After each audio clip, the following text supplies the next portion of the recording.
अस्सलाम वालेकुम दोस्तों, आपको लेटेस्ट अपडेट देनी थी। यहाँ दुबई से पाकिस्तान क्रिकेट टीम के फास्ट बॉलर हारिस रऊफ के ऊपर जो आईसीसी मुमकिन तौर के ऊपर इंडियंस को खुश करने के लिए जुर्माना आयद करने जा रहा है, क्योंकि सूर्या कुमार यादव पे 30% जुर्माना हो गया है, जिसके ऊपर पूरे पड़ोस के मीडिया को सांप सूंघ गया है। अब जो हारिस के ऊपर जुर्माना हो गया है, पाकिस्तान क्रिकेट बोर्ड के सरबरा मोहसिन नकवी साहब की तरफ से हमें ये मालूम हुआ है कि वो अपनी जेब से हारिस रऊफ का जुर्माना अदा करेंगे। लेकिन सिर्फ खबर ये नहीं है कि मोहसिन नकवी साहब अगर हारिस रऊफ को जुर्माना अनाउंस होता है तो वो अपनी जेब से अदा करेंगे। कुछ और भी अपडेट्स मैंने आपको देनी है, तो मैंने कहा आपको स्टार्ट यहाँ से करता हूँ। पहली अपडेट ये है कि आईसीसी ने, जब ये आप वीडियो सुन रहे हैं, जुम्मे का पूरा दिन गुजर चुका, समात हो गई, अभी तक सूर्या कुमार यादव को जो 30% जुर्माना किया और जो सूर्या कुमार यादव गिल्टी करार पाए हैं, उसकी सरकारी तौर के ऊपर प्रेस रिलीज करके ऐलान नहीं किया। क्योंकि जब ये खबर हमने ब्रेक की और 24 के ऊपर मैंने सबसे पहले ये खबर ब्रेक की बीबीएन स्पोर्ट्स के ऊपर कि सूर्या कुमार यादव को 30% मैच फीस का जुर्माना हो गया है और जो उसने प्लीड नॉट गिल्टी अपने आप को कहा था वो रिजेक्ट हुआ और उसको गिल्टी फाउंड उसको डिक्लेयर किया गया और आईसीसी के कोड ऑफ कंडक्ट की खिलाफ वर्जी उसके ऊपर साबित हुई। उसके बाद हमारे पड़ोस के अंदर तो खुदा की कसम सांप ही सूंघ गया, सन्नाटा। तमाम उनका मीडिया रोना धोना शुरू हो गया और सब लोगों ने एक ही बात करना शुरू कर दी कि जी वो हारिस रऊफ ने आपत्तिजनक जो बातें की थी उसके ऊपर हारिस रऊफ को 30% जुर्माना हुआ है। अनाउंस हारिस का भी नहीं हुआ है, लेकिन सूर्या कुमार यादव ने जो मिलिट्री के लफ्ज़ इस्तेमाल किया, जो अपनी आर्मी को लेके आया, जो ऑपरेशन सिंदूर को लेके आया, उसके ऊपर उसको सख्त वार्निंग भी हुई है और अगले 12 महीने तक वो दोबारा अगर कोई ऐसी बात करेगा तो शायद मैच की सस्पेंशन भी हो जाए। और पाकिस्तान क्रिकेट बोर्ड ने तो बड़ी सख्त उसके खिलाफ जो है वो स्टांस लिया था, लेकिन आईसीसी में आपको पता है नरम गोशा तो रह नहीं था, क्योंकि जय शाह साहब आईसीसी में बैठे हुए हैं। तो सूर्या कुमार यादव को 30% जुर्माना, और यह साबित हुआ सूर्या कुमार यादव को 30% जुर्माना आयद होने के ऊपर यह साबित हुआ कि इंडियन क्रिकेट टीम और इंडियन क्रिकेट टीम की मैनेजमेंट ने ये खेल, ये क्रिकेट का मैदान मोदी साहब की गवर्नमेंट के एक नैरेटिव को बचाने के लिए इस्तेमाल किया। और सूर्या कुमार यादव को 30% मैच फीस का जुर्माना होने का यह मतलब है कि वो जुर्म का मुर्तकब पाया गया। सूर्या कुमार यादव को सज़ा होने का मतलब ये है कि उसने आईसीसी के कवानीन की खिलाफ वर्जी करते हुए एक पॉलिटिकल एजेंडा सेट करने के लिए ये प्लेटफॉर्म इस्तेमाल किया। सूर्या कुमार यादव को जुर्माना होने का मतलब ये है कि पाकिस्तान क्रिकेट बोर्ड का जो स्टैंड था वो दुरुस्त था। सूर्या कुमार यादव को 30% सज़ा जो हुई है जुर्माने की, उसका मतलब ये है कि भारतीय बोर्ड के नैरेटिव को शिकस्त हुई है और पाकिस्तान क्रिकेट बोर्ड के नैरेटिव को कामयाबी मिली है। और सूर्या कुमार यादव को जुर्माना होने का मतलब ये है कि पाकिस्तान क्रिकेट बोर्ड ने जो अपनी टीम को यूएई के खिलाफ मैच में ना उतारने का फैसला किया था कि आईसीसी इंक्वायरी खोले, जब तक इंक्वायरी खोलने का ऐलान नहीं किया जाता हम अपनी टीम को मैदान में नहीं लेके आएंगे, तो वो पाकिस्तान क्रिकेट बोर्ड का मौक़िफ़ दुरुस्त साबित हुआ। सूर्या कुमार यादव को सज़ा होने से ये साबित हो गया कि एंडी पाइक्रॉफ्ट ने जानबदारी के साथ काम लिया। सूर्या कुमार यादव को आज 30% जुर्माने की जो सज़ा हुई है, इससे ये साबित हुआ कि आईसीसी मैच रेफरी, आईसीसी और भारतीय क्रिकेट बोर्ड का इस एशिया कप के अंदर एक गठजोड़ था, जिसकी बुनियाद के ऊपर सूर्या कुमार यादव को 24 घंटे के अंदर सज़ा नहीं सुनाई गई।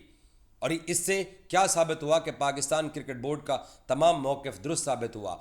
और सूर्या कुमार यादव को सज़ा होने का मतलब ये है कि जो भारतीय क्रिकेट बोर्ड का जो दादागिरी, जो इन्फ्लुएंस कि हम बादशाह हैं और हम आईसीसी के ऊपर काबिज़ हैं और हम तमाम कवानीन को अपने पाँव तले रौंद कर आगे बढ़ रहे हैं, ये साबित हुआ कि पाकिस्तान क्रिकेट बोर्ड भी कुछ जान रखता है।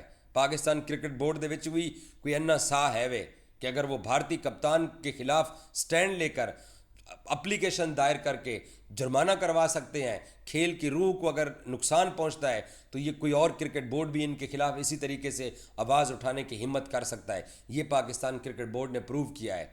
और पाकिस्तान क्रिकेट बोर्ड इस सज़ा से ये भी प्रूव करने में कामयाब हो गया है कि बेशक जय शाह बैठे हुए हैं, लेकिन अगर आप असूल के ऊपर खड़े रहेंगे और आप इनके सामने नहीं झुकेंगे तो फिर वो तमाम तर जो चीज़ें हैं वो खुल के सामने आएंगी, और ये सामने आ चुकी हैं। अब हमारा पड़ोसी मीडिया, क्योंकि लाहौर के समंदर पर कब्जा करने के बाद उनके अंदर ना हिम्मत है ना जुर्रत है, क्योंकि उन्होंने इंडिया के अंदर रहना है, तो उन बेचारों की मजबूरियां हमें समझ आती हैं, उन्होंने झूठ ही बोलना है। अब आ जाते हैं हारिस रऊफ और साहबजादा फरहान की हेयरिंग की। मैं आपको समात सुना चुका हूं कि जो हारिस रऊफ ने चेज़े लिए मैच रेफरी के और आईसीसी के ऑफिशियल्स के, और जो हारिस रऊफ ने इनका मजाक उड़ाया, और जो हारिस रऊफ ने इनको जुगतें लगाई, और जो हारिस रऊफ ने इनको लाजवाब किया है, इस सब से इन सब की तबीयत साफ़ हो गई है। और जो साहबजादा फरहान ने बड़ा सादा सा जवाब दिया कि मड़ा हम तो पठान है, हमारे यहाँ शादी हो, हमारे यहाँ खुशी हो, हमारे यहाँ जीत हो, हम तो ऐसे ही सेलिब्रेशन करता है। इसके ऊपर आईसीसी लाजवाब हो गई, उसने कहा हमारे कल्चर का हिस्सा है। मैच रेफरी कहता है तुम ये भारतीयों को दिखा रहे थे, वो कहता है नहीं मड़ा, हम अपने लोगों को दिखा रहा था कि आपका बच्चा खैबर पख्तूनख्वा का बच्चा भारत के खिलाफ दुबई स्टेडियम में इतना 50 करने के बाद सेलिब्रेशन कर रहा है। वो कहता है मड़ा हमारा तो भारत को दिखाने का मकसद ही नहीं था, हमारे लिए तो पता नहीं कौन खेल रहा था ग्राउंड के अंदर, हमारे को तो मालूम ही नहीं है, हम तो जस्ट क्रिकेट मैच खेल रहा था। वो कहते हैं कि तुमने आपत्तिजनक इशारे किए हैं। वो कहता है धोनी भी पहले ऐसे करता रहा है, कभी कुछ नहीं हुआ है। तो साहबजादा फरहान को वार्निंग दे दी गई, क्योंकि उसने जवाब ही तकड़े दिए। हारिस रऊफ ने क्योंकि पहले 6-0 करता रहा, फिर उसने बहस की, और फिर हारिस रऊफ जो है ना वो जहाज गिराता रहा रफाल के, तो उन्होंने हारिस रऊफ को तो पकड़ना ही था, क्योंकि हारिस रऊफ ने तो कुछ ज़्यादा ही हर्ट कर दिया था। तो उस बेचारे के ऊपर बिला वजह 30% जुर्माना इन्होंने करने का फैसला किया है। हारिस कहते हैं कि जी मुझे बताएं, मैंने जो ये 6-0 का इशारा किया हुआ इसका मतलब क्या है, इसमें जुर्म क्या है। तो मैच रेफरी ने कहा तू बता इसका मतलब क्या था। हारिस रऊफ कहते हैं इसका मेरे हिसाब से कोई मतलब नहीं था, आप बताओ इसका मतलब क्या था। तो वो मैच रेफरी बेचारे की हंसी निकल गई। तो हारिस रऊफ ने जुगतें लगाई, टीज़ किया, कमेटी पूरी को तंग किया जो वहाँ पर जजमेंट के लिए बैठी हुई थी, और उन्होंने ज़बरदस्ती उसके ऊपर हाथ चलाना था। लेकिन पाकिस्तान क्रिकेट बोर्ड के सरबराह मोहसिन नकवी, अगर हारिस रऊफ के ऊपर जुर्माने का प्रेस रिलीज होता है तो वो 30% खुद ये जुर्माना अपनी जेब से अदा करेंगे। भारतीय बोर्ड से ये सुनने में आ रहा है क्योंकि उन्होंने अपने आप को सच्चा साबित करना है, क्योंकि जितनी मैंने आपको बताई है कि जो 8-10 उनको एम्बेरसमेंट इस वाक़े के ऊपर हुई हैं, उन एम्बेरसमेंट से बचने के लिए वो शायद इस फैसले को चैलेंज करने के लिए जाए। हारिस रऊफ ने इनकी सही क्लास ली, फिर पूरी दुनिया के अंदर वो चलना शुरू हो गया कि हारिस रऊफ ने कमेटी के सामने जो है ना वो ये कहा कि जी भारत बताए कि 6-0 का क्या मतलब है। मैंने कहीं सोशल मीडिया की ट्रोलिंग और कमेंट्स में पढ़ रहा था, किसी एक सारफ ने लिखा हुआ था कि हारिस रऊफ उनको बताता रहा कि जी 6 का मतलब 6 है और 0 का मतलब 0 है। तो इस कदर इनकी ट्रोलिंग और इनकी दोबारा से जो है वो एम्बेरसमेंट इनको उठानी पड़ रही है, लेकिन ये बाज नहीं आ रहे हैं, और ये बाज आएंगे भी नहीं, क्योंकि इन्होंने अपनी उस एम्बेरसमेंट की, उन रफाल की। और बाज़ सारिफ ने तो बाज़ लोग ये सोशल मीडिया पे लिख रहे हैं कि जी हारिस रऊफ को मैच रेफरी ने कहा कि जी तो चलो जी ठीक है, 6 का इशारा तो आपने कह दिया कि जी इसका कोई मतलब नहीं था, तो ये क्या कर रहे थे। तो हारिस रऊफ कहते हैं मैं अगला ओवर डालने जा रहा था तो मैं एक्सरसाइज कर रहा था। तो उसके ऊपर भी वो लाजवाब हो गए। तो ये अब फैन जिस तरह के अब जो है ना वो चुटकुले छोड़ रहे हैं सोशल मीडिया के ऊपर, दरअसल भारत को पाकिस्तान क्रिकेट बोर्ड जब से मोहसिन नकवी पीसीबी को चला रहे हैं, इनको चैंपियंस ट्रॉफी में इनसे फी फार्मूला साइन करवाया। पाकिस्तान की विमेंस टीम इस वक्त श्रीलंका में बैठी हुई है T20 वर्ल्ड कप खेलने के लिए, वनडे वर्ल्ड कप खेलने के लिए। भारत अपने मुल्क से फ्लाई करके वहाँ इनके साथ फी फार्मूले के ऊपर मैच खेलने आ रहा है, जो चैंपियंस ट्रॉफी में इन्होंने हमारे साथ किया। वहाँ इनको एम्बेरसमेंट, एशिया कप में इनको एम्बेरसमेंट, एशियन क्रिकेट काउंसिल के ढाका में इनको एम्बेरसमेंट, अब सूर्या कुमार यादव का गिल्टी फाउंड होना, कोड ऑफ कंडक्ट की खिलाफ वर्जी प्रूव होना, उसके जो कमेंट्स थे उसके ऊपर इनको एम्बेरस हर जगह पे इनको हो रही है, क्योंकि पाकिस्तान क्रिकेट बोर्ड भी अब पूरी तरह इनके पीछे चढ़ा हुआ है। सो एक बात तय हो गई है कि पाकिस्तान डट के खड़ा हुआ है और पाकिस्तान बिल्कुल भी इनके सामने हार नहीं मानने वाला।